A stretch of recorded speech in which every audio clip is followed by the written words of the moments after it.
conhece sabe que há 2 anos atrás, eu enfrentei o inverno mais difícil da minha vida até hoje.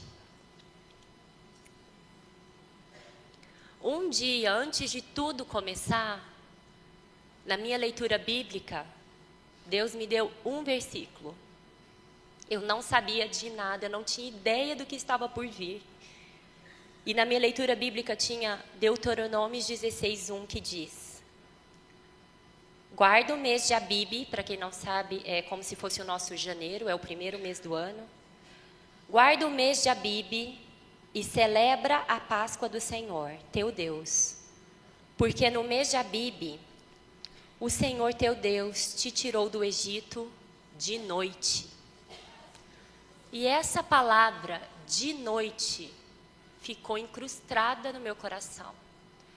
Eu fiquei pensando, o que seria naquela época, que não tinha eletricidade, que não tinha... O que é Deus tirou o povo de Israel do Egito de noite?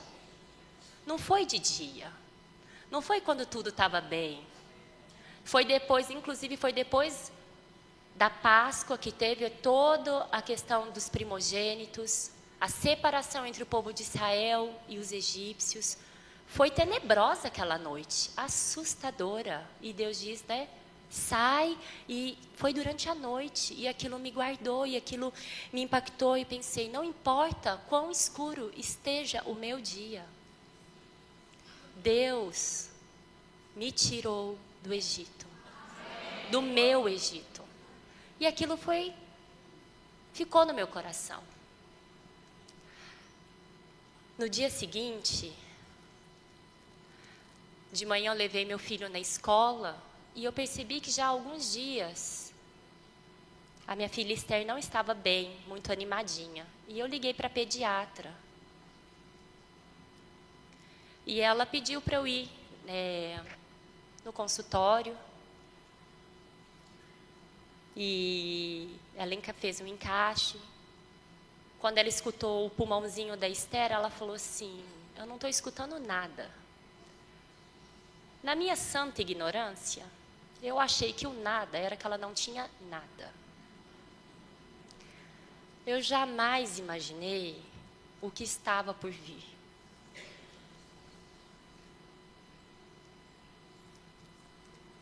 Ela falou, vai para o hospital, para o pronto-socorro, e de lá você me liga.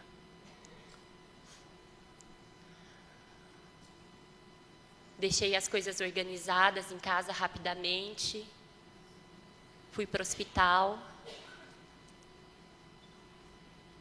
Ela fez o exame, o raio-x. E aí a médica disse assim para mim, internação imediatamente. E ela foi para a sala de emergência da UTI. Naquele momento, eu lembro de ter perdido as forças dos meus joelhos. Já colocaram ela na maca, já colocaram oxigenação, já colocaram um monte de coisa nela. Eu tenho muito a agradecer a todas as pessoas que o Senhor colocou no processo.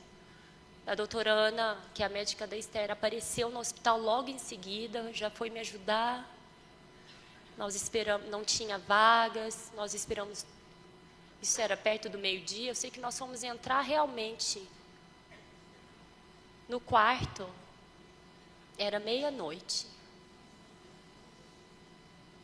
E eu não posso reclamar, irmãs, só tinha vaga para minha filha naquele dia, porque era inauguração da ala pediátrica nova do hospital. Minha filha foi a primeira paciente daquele quarto. Tem carinho maior de Deus, mesmo no inverno? Eu me lembro de entrar no quarto e uma voz muito clara no meu interior dizendo assim, me louve até o final. Irmãs, eu não sabia o que aquilo significava. Eu sabia que era num contexto, porque eu tinha lido um livro um tempo antes. E aquilo tinha ficado no meu coração. Eu sabia que estava relacionado à experiência daquele livro. Mas eu não tinha ideia do que estava por vir. Mas uma coisa eu tive: temor. Então eu ajoelhei e falei: Senhor, eu não sei o que está por vir, mas eu não quero murmurar. Me ajude a louvar até o final. Eu lembro que naqueles 3 primeiros dias, eu fui assim atropelada por informações e por procedimentos. Nós entramos meia-noite, quando for 4:30 da manhã, a enfermeira entrou no quarto e falou: por favor, quero que você preencha todos estes papéis, sua filha vai para o centro cirúrgico. Minha filha tinha 1 ano e 4 meses. Eu falei: sozinha? Porque aquela falsa sensação de que se ela está comigo, então está tudo sob controle. Ela falou assim: sozinha, ela precisa entrar sozinha com os médicos, você não pode entrar. Daí eu fui dar uma, e ela me deixou. Acho que eram uns 15 papéis. Uma página após a outra, de todos os riscos que a minha filha poderia sofrer. Inúmeros. E você assina embaixo que se acontecer você não vai processar o hospital.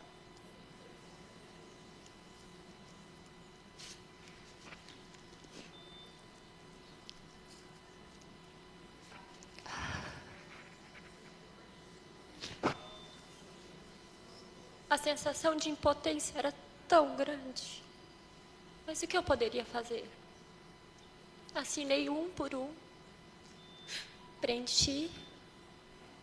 Ajoelhei e fui orar: Senhor, eu não posso entrar naquele centro cirúrgico, mas o Senhor pode. Protege a Esther, cuida dela. Logo eles a levaram. E eu me lembro de ter ficado sem forças, ter me ajoelhado. Eu levei ela até a porta do centro cirúrgico. Voltei para o quarto.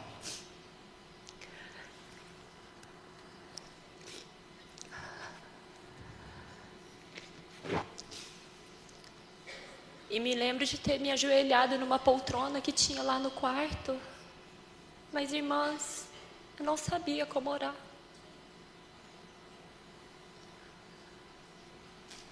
Às vezes, a situação é tão assim, que a gente não tem palavras.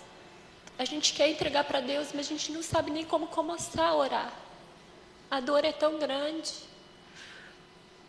Daí eu me lembrei de uma história que eu li muitos e muitos anos atrás. Eu ainda provavelmente estava na universidade. E essa história dizia assim. Vou tentar falar.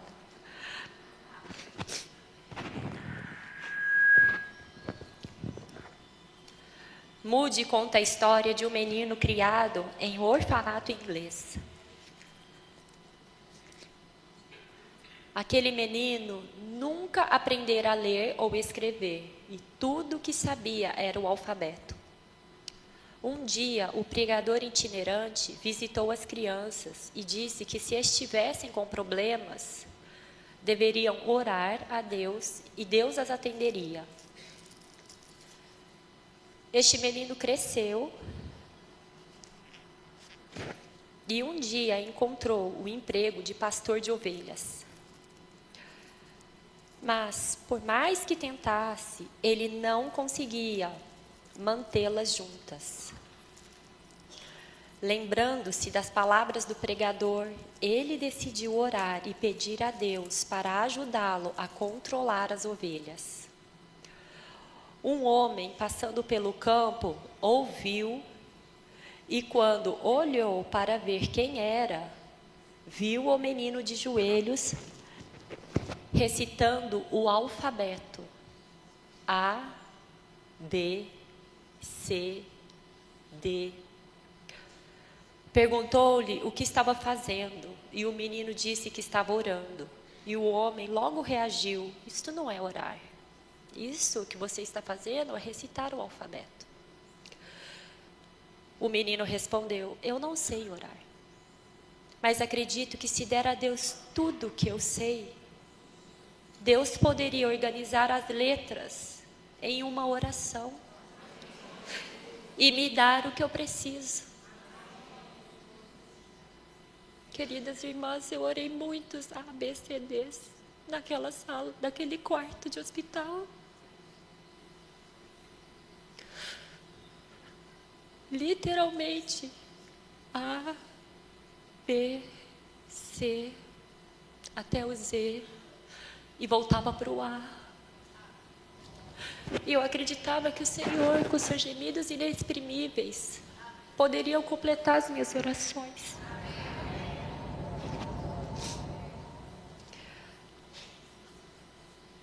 Logo que ela voltou do centro cirúrgico, aqui do lado direito do pulmão dela, tinha um cano saindo dela, que era o dreno. E a cor da pus que saía era marrom, quase preto. E era tão denso que entupia esse caninho, esse dreno. Depois de 3 dias, nem 3 dias, talvez 2 dias, no segundo dia ela teve que entrar no centro cirúrgico de novo, porque viram que o dreno não estava fazendo efeito.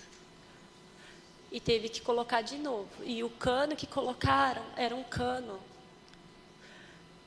cerca de 1 centímetro de diâmetro, no pulmãozinho dela, para que pudesse sair tudo que estava fazendo mal. O inverno é assim, sabe, gente? Dói, tem que ter cirurgia às vezes, mas Deus tem que tirar tudo que está nos matando.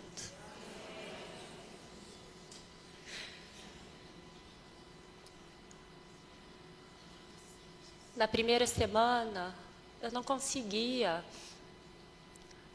sentar e orar direito. Mas os hinos me acalmaram muito. E eu cantava muitos e muitos e muitos hinos no quarto. Alguns muito conhecidos, como Não é minha graça que basta. Ou alguns cânticos de criança, como Meu barco é pequeno, grande é o mar, Jesus segura a minha mão. Ele é meu piloto. E tudo vai bem, até a chegada. Cantei muitas e muitas vezes. Mas uma coisa era certa naquela primeira semana. Apesar de eu não ter murmurado que isso foi a graça de Deus que me conduziu, eu fiz muitas perguntas para Deus.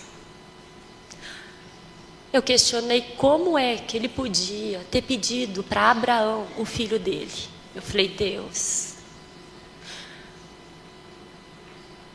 você não tem ideia do que você pediu para Abraão. Audaciosa, né? Eu falei, Deus, você não está entendendo o que é ser homem.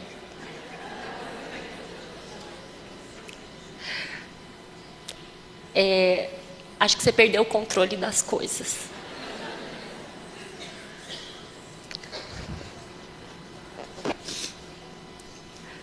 E naquela primeira semana, eu também fugi das minhas orações, aquelas verdadeiras orações.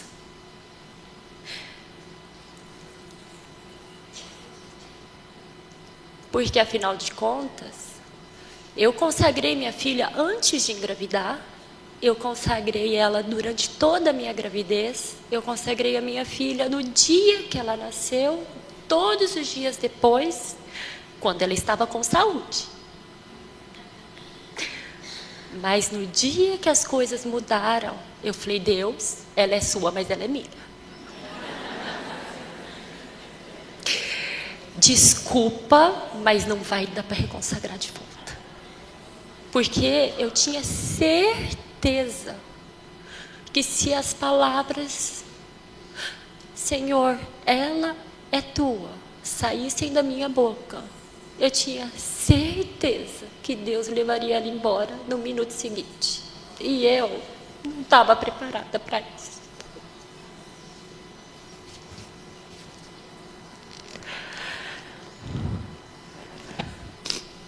O medo, o pânico, o pavor, e aquilo foi crescendo dentro de mim de tal maneira que eu comecei a estender isso. Então eu começava a pensar, meu filho está na escola, meu Deus, ele vai cair lá do parquinho, vai bater cabeça. Ai, meu marido está indo de carro, aí ele vai ter um acidente, meu Deus. E aquilo foi crescendo. E outras coisas da minha vida que estavam bem, que o Senhor estava cuidando, eu comecei a entrar em pânico.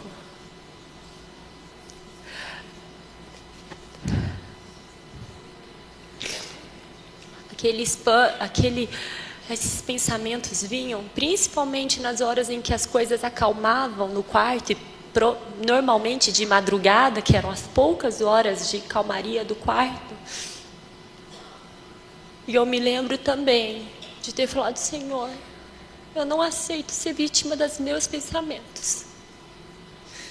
Então eu orava e lia aquele Salmo de 121 que diz assim: eleva os olhos para os montes, de onde virá o meu socorro? O meu socorro vem do Senhor que fez os céus e a terra. Ele não permitirá que os teus pés vacilem. Mas eu orava assim, Senhor, você não permitirá que os pés da Esther vacilem. Não dormita aquele que guarda a Esther. É certo que não dormita, nem dorme o guarda da Esther. O Senhor é quem guarda a Esther. E assim eu orava e lia. Aí terminava o da Esther, eu punha o nome do Gabriel. E terminava o do Gabriel, eu punha o nome do Rafael. E isso acalmava meu coração. De novo, o que acalmava meu coração era a palavra de Deus. Eu sabia que Deus queria me purificar, mas eu não tinha ideia do que Ele queria me purificar naquele momento. E eu me lembro que meu avô dizia que nós, na vida, temos uma cota de lições. E assim como na escola, quando nós não passamos nas nossas provas, a prova vem de novo. Porque Deus quer alcançar algo em nós. Já percebeu, às vezes, quando as coisas se repetem, e aí vem de novo, passa uma fase de calmaria, aí vem a mesma pessoa, a mesma situação, e de novo, é porque nós não aprendemos. E Deus, infelizmente, precisa dar aquela prova de novo. E aí eu ajoelhei e falei, Senhor, eu aceito, se for disciplina, se for para crescimento, não sei para o que é. Para me purificar, eu aceito. Mas é o seguinte, eu vou ficar nesse quarto de hospital, ou nesse tempo aqui, quantos dias o Senhor quiser. Mas eu não aceito ficar aqui mais nem um minuto, porque eu não me dobrei a você. Eu não aceito ficar nesse quarto nem mais um minuto, porque eu não me dispus a me dobrar ao Senhor. Mas me ajuda, porque eu não sei do que realmente o Senhor quer me purificar. Me ilumina. Avance em mim. E foram muitos dias fugindo de Deus. Muitos dias. Mais ou menos lá no 10º dia de internação, eu recebi o mesmo hino de 4 irmãos diferentes. E eu só tinha tempo para ler mesmo as mensagens mais à noite. Daí o primeiro que tinha mandado o hino, depois eu escuto, vou ler todas as minhas mensagens. Daí mais um pouquinho, nossa, o mesmo hino, tá bom, daqui a pouco eu escuto, vou ler todas as mensagens. Bom, No quarto eu falei, não, tá bom, Deus, eu vou escutar agora. Vou ler as mensagens depois. Mas esse hino mudou muita coisa na minha vida e trouxe muita luz. Esse hino dizia que Deus é Deus. Se Ele faz, Ele é Deus. Se Ele não faz, Ele também é Deus. Se Ele cura, Ele é Deus. Mas se Ele não curar, Ele também é Deus. Ele é Deus em qualquer circunstância. Irmãs, eu me lembro de ter ajoelhado no cantinho que tinha no quarto, ter pedido perdão para o Senhor e fiz uma oração diferente. Eu confessei os meus medos. Falei, Deus, perdoa-me. Não é pelo que o Senhor faz, é pelo que o Senhor é. Eu quero experimentar quem você é. Senhor, eu tenho medo de te reconsagrar minha filha, porque eu tenho medo que você a leve embora. Eu tenho medo de como eu vou viver depois. E fui contando os meus medos para Deus, um após um. E o interessante de confessar, irmãs, é que Deus também foi me libertando de um a um dos meus medos. Não é só chegar para Deus e falar, Deus, cuida dos meus medos. Dê nome aos seus medos. Dê nome ao medo que você tem e por que você tem medo. Tenha uma conversa sincera com Deus, mudou tudo para mim naquela noite. Não sei quanto tempo eu fiquei.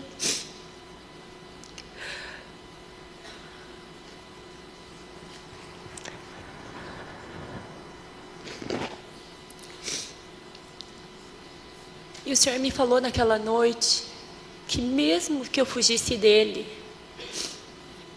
Ele é Deus e Ele faria o que Ele quisesse.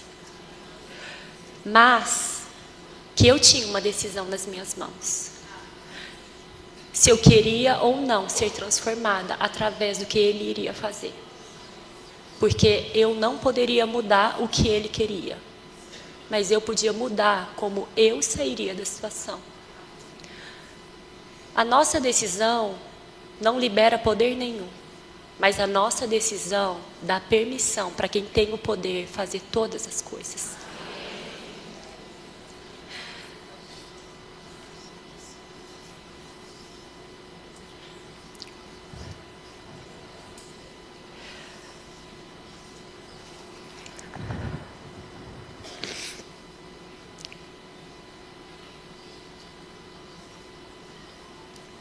Naquela noite eu também orei ao Senhor, que eu não queria ser a mesma do começo do inverno até o fim do meu inverno.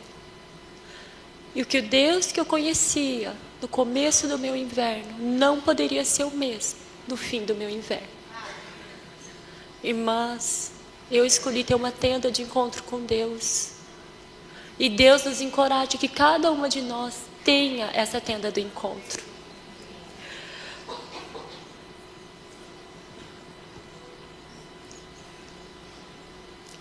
Logo depois, alguns dias depois, nós teoricamente estávamos caminhando para o fim do tratamento, no 14º dia. Que é assim, se você toma esse remédio por 15 dias e não tem febre, você caminha para a última semana do tratamento. No 14º dia, a doutora Ana passou pelo quarto, viu a Esther estava ótima. Nós estávamos felizes, comemorando que a gente ia entrar no estágio final.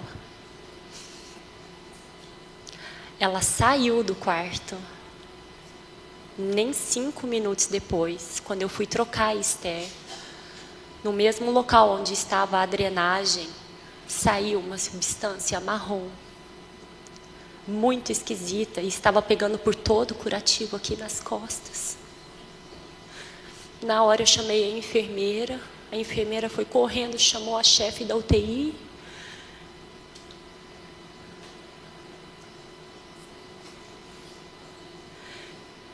E naquela mesma noite a Esther teve que voltar para o centro cirúrgico. Ela teve febre. E tiveram que fazer um novo procedimento nela. E a febre zerou toda a contagem. Era como se não tivesse tido tratamento nenhum. E eu me lembro de ter ido ao céu, ao inferno em 5 minutos. Porque quando a doutora Ana estava saindo do quarto, eu estava radiante. E quando eu voltei ao quarto, eu já estava desesperada.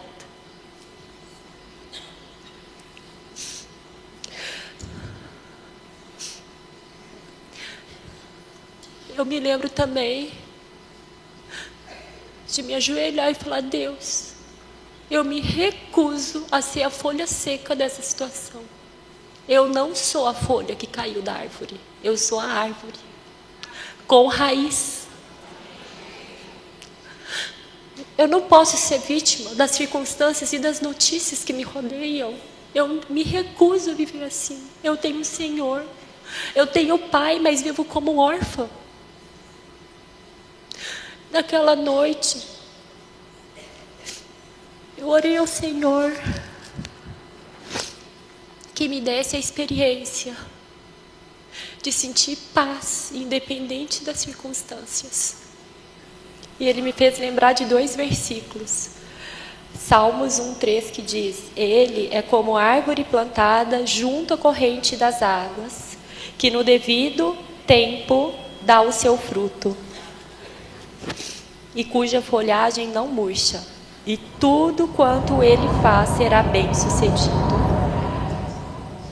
É como árvore plantada.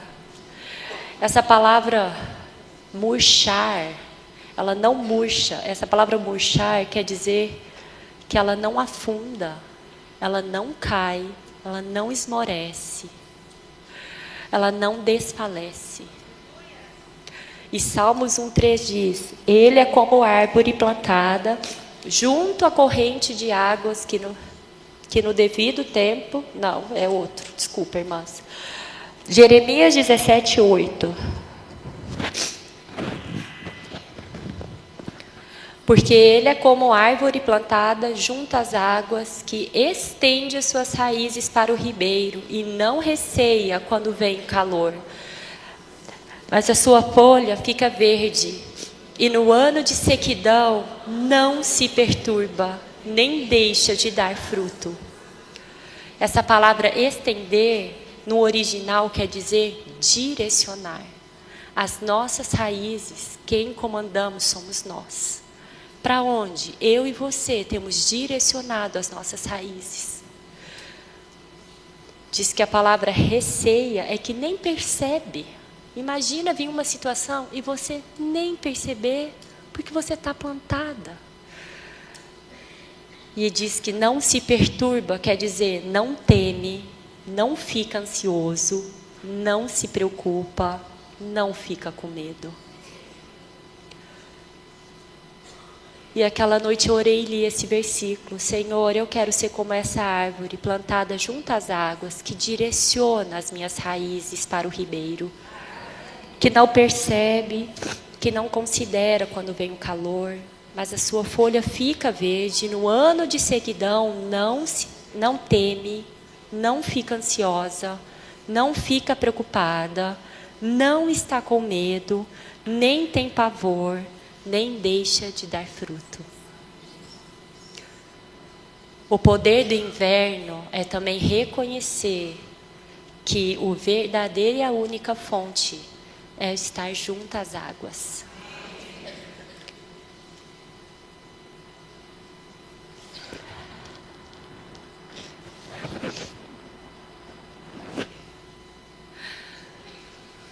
Oh, Senhor Jesus.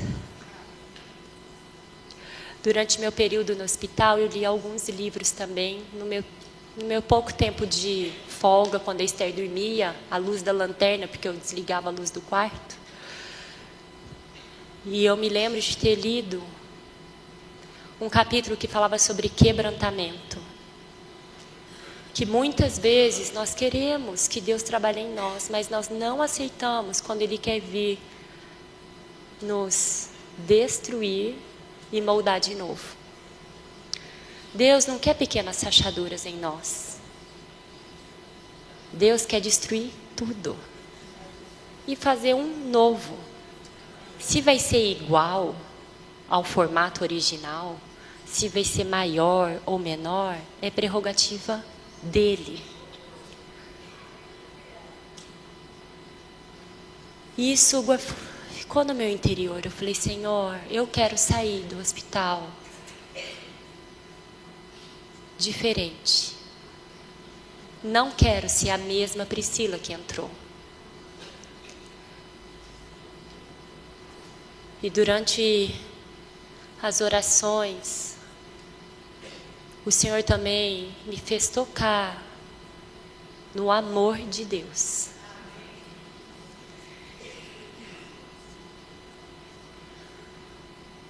Deus sabia muito bem o que Ele estava pedindo para Abraão, não é verdade? E o pior, Ele deu seu único filho por mim e por você. E eu toquei no amor de Deus de um modo como eu nunca tinha tocado antes. Uma coisa é a gente saber e outra coisa é a gente tocar. Eu jamais daria minha filha. Jamais. Nenhum dos meus filhos. Mas Deus deu o seu filho por mim e por você. E nós ainda éramos inimigos de Deus. Deus é Deus. Ele é o oleiro. Nós somos só o vaso. Se Ele quiser destruir e jogar os cacos no lixo, é prerrogativa dele. Se Ele quiser reconstruir, é prerrogativa dele. O inverno é para que a gente tenha esse encontro com Deus e nós saiamos mudadas.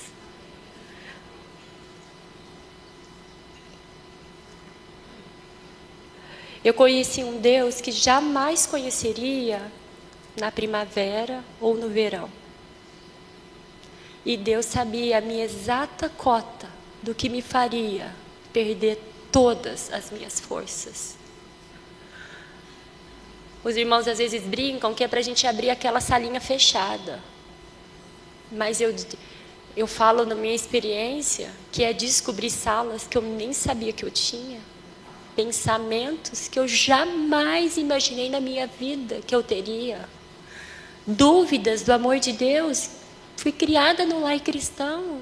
Recebi o Senhor cedo. Sabia de muita coisa.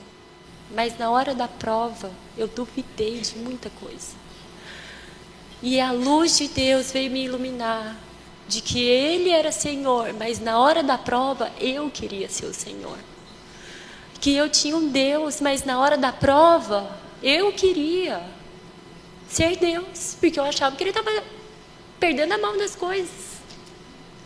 E às vezes, porque a gente não entende os porquês, a gente não deixa Deus trabalhar. E a gente não decide deixar Ele trabalhar.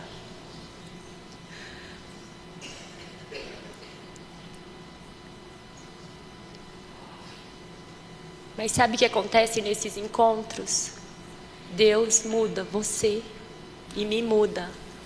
E quando nós tocamos no amor de Deus, tudo muda de perspectiva. Mostra quanto Deus é magnânimo e quanto eu sou pequena.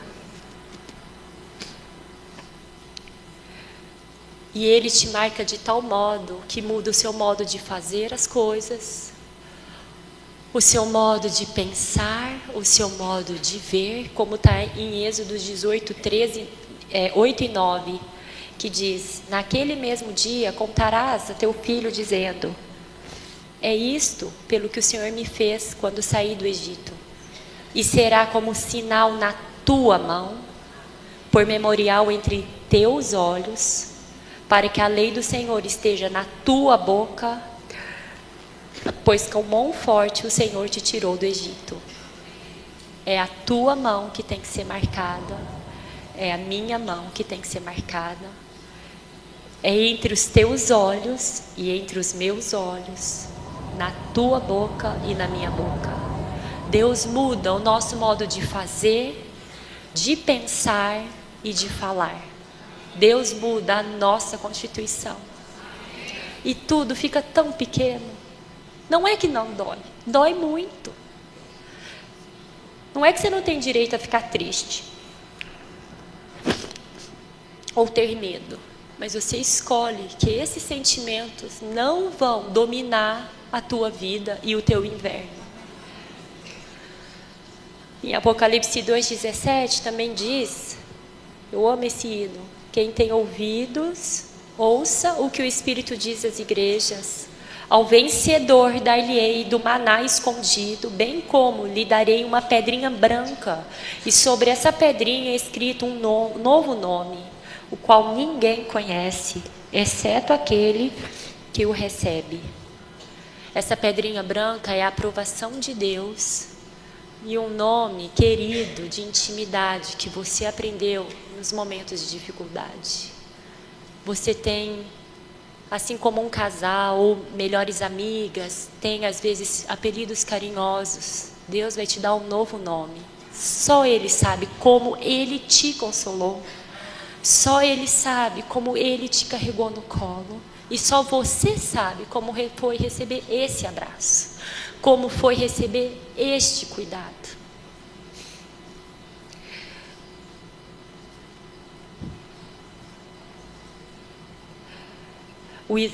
E o interessante também do inverno é que ele expõe o que realmente foi validado em nós ou não. A Esther, ela tinha tomado as vacinas, ela estava em dias com as vacinas, com a primeira dose e com os reforços, mas ela não tinha sido completamente imunizada, e foi por isso que ela pegou a doença.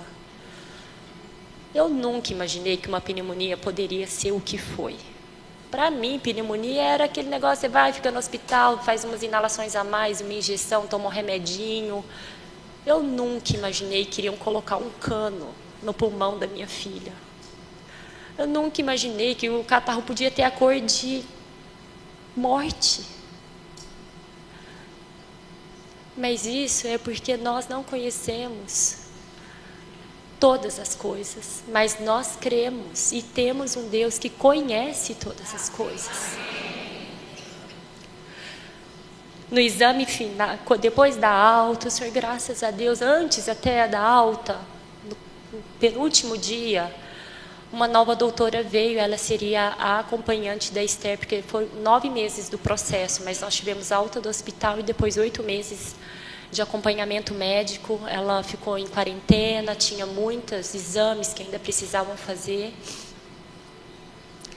No último exame dela, que seria o decisivo para saber se ela poderia ter alta médica ou não, eu levei ela para fazer um exame no laboratório e teriam que tirar dela 22 frasquinhos de sangue. Mas era para o bem. Ela já tinha feito um exame anterior que tinha dado algumas alterações logo que saiu do hospital, que também tinha sido 20 e poucos frasquinhos. Mas esse último eu lembro que me marcou profundamente. Porque apesar de serem 22 frasquinhos, se nós cooperamos, quando a gente tem uma certa maturidade e a gente fica bem quietinha, leva uns 10 minutos, mas acaba. A Esther, com todo o trauma do hospital, com todo o trauma das pessoas, ela chorava tanto e ela se esperneava tanto que a agulha entrava, mas o sangue não refluía. E furaram ela mais de 20 vezes. Quanto mais ela se agitava, mais um adulto entrava na sala, mais segurava ela, ao ponto de ter 4 adultos, mais eu, que ela estava no meu colo, segurando ela, para que a gente pudesse completar o exame. E seria o exame que daria alta para ela, se tudo desse certo. E eu lembro que eu fiquei nessa sala por quase 2 horas. E no final a gente conseguiu tirar só 6 frascos. E até as enfermeiras falaram, não, a gente vai conversar com o laboratório, a gente vai dar um jeito e ela vai fazer todos os exames que ela tinha que fazer, porque eram 22 frasquinhos, mas eram assim, mais de 40 exames. E eu saí esgotada daquela sala, mas tão exposta diante de Deus, porque às vezes Deus só quer dar uma agulhadinha, porque Ele quer te dar alta, passar para uma nova fase, e você esperneia tanto, e eu esperneio tanto, e eu brigo tanto, que tem que entrar um outro adulto para segurar, e aí esperneio mais, e aí tem que entrar outro para segurar, daí se esperneia mais e grita, e outro para te segurar. E aquilo acabou fazendo várias feridas nela que não precisavam. E nós também, muitas vezes, nós temos feridas que nós não precisamos. Porque nós lutamos contra Deus. Porque lutamos contra as situações que Deus nos deu. É uma agulhada? Dói, dói. Mas se a gente aceita, se a gente permite que esse exame seja feito, pode te dar alta. Eu lembro de ter saído esgotada e tão exposta daquela sala de laboratório. Falei, Senhor, quantas vezes eu sou assim, do jeitinho que a Esther foi, ou pior. Ela fez isso, porque é claro, com recém 2 anos feitos, que maturidade ela tinha, não é verdade? Mas é isso, Deus quer crescer em nós. Deus quer a nossa maturidade também, através das situações. E sabe o que acontece, irmãs?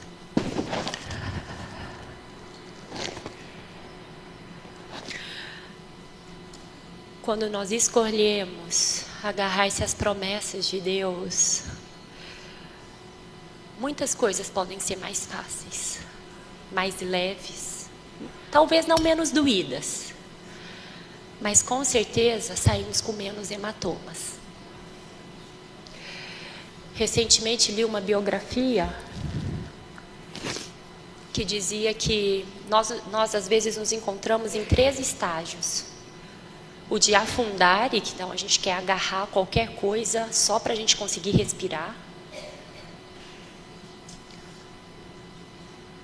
O de agarrar, não, primeiro é naufragar, o segundo agarrar, porque aí você agarra, opa, estou respirando, mas eu também não consigo ajudar ninguém, porque eu preciso me manter viva. E a fase do libertar, que eu não estou mais agarrada naquele pedaço de tronco, eu estou sentada em cima do tronco. Deus quer alcançar essa libertação em nós, para que também possamos estender as nossas mãos e ajudar a outras. Enquanto nós estamos agarradas, tentando sobreviver, nós ainda estamos num processo individual. Todas nós temos essas fases. Viva cada uma delas, mas não pare até que Deus liberte. Não desista, só, ufa, passou meu dia, sobrevivi a esse dia. Mude ao ponto de, poxa vida, estou liberta dessa sensação, eu estou liberta desse sentimento, eu estou liberta dessa sensação de perseguição, eu estou liberta dessa sensação de que eu sou vítima. Irmãs, vamos experimentar a libertação do Senhor. Tudo é para o nosso amor. Ele fez a maior prova de amor que esse universo poderia ter, dando o Filho dele por nós. Que tal darmos também o mesmo passo? Senhor, me liberta. No meu inverno, me liberta.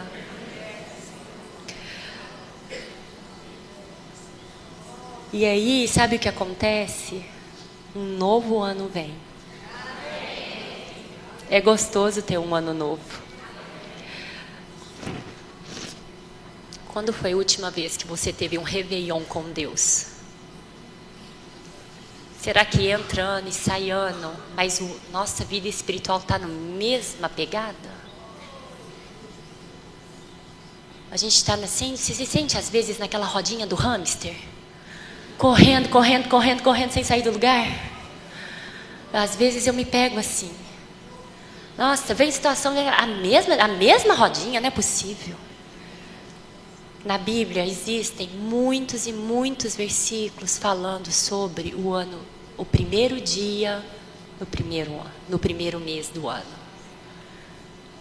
No primeiro dia do primeiro mês do ano, Deus tirou o povo do Egito. No primeiro dia do primeiro ano, Deus estabeleceu a santificação do templo. No primeiro dia do primeiro ano, Deus mandou purificar e santificar o templo, levantar o tabernáculo, partir da Babilônia. São todos versículos baseados em primeiro dia do primeiro mês do ano. Queridas irmãs, Deus quer ter conosco primeiros dias de primeiros meses do ano. Um 1º de janeiro na nossa vida com Deus. Não importa quantos anos a gente esteja, vem o inverno, para purificar. As feridas mostram o nosso interior, as feridas mostram os nossos reais sentimentos, quem nós realmente somos. Mas uma coisa que o primeiro dia do ano, comemora uma nova fase com Deus, com crescimento.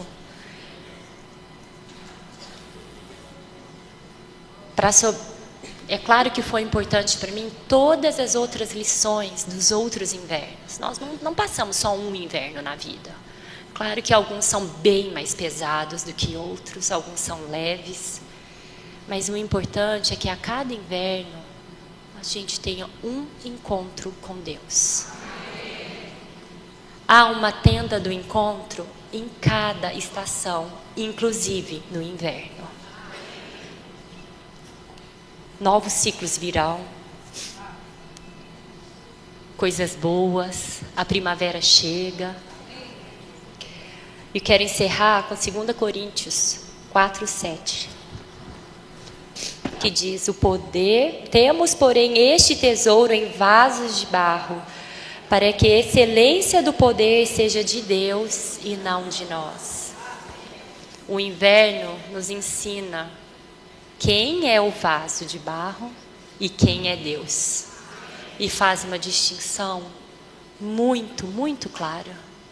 E outros invernos virão para a gente nunca se esquecer de que eu sou apenas o vaso. A excelência do poder e do tesouro é dele.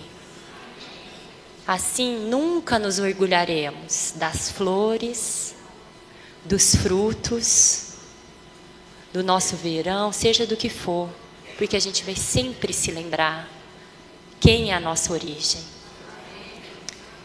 E Deus, o amor do Pai muda tudo. Se você permitir o trabalhar do Senhor, o Deus que você conhece hoje jamais será igual para você.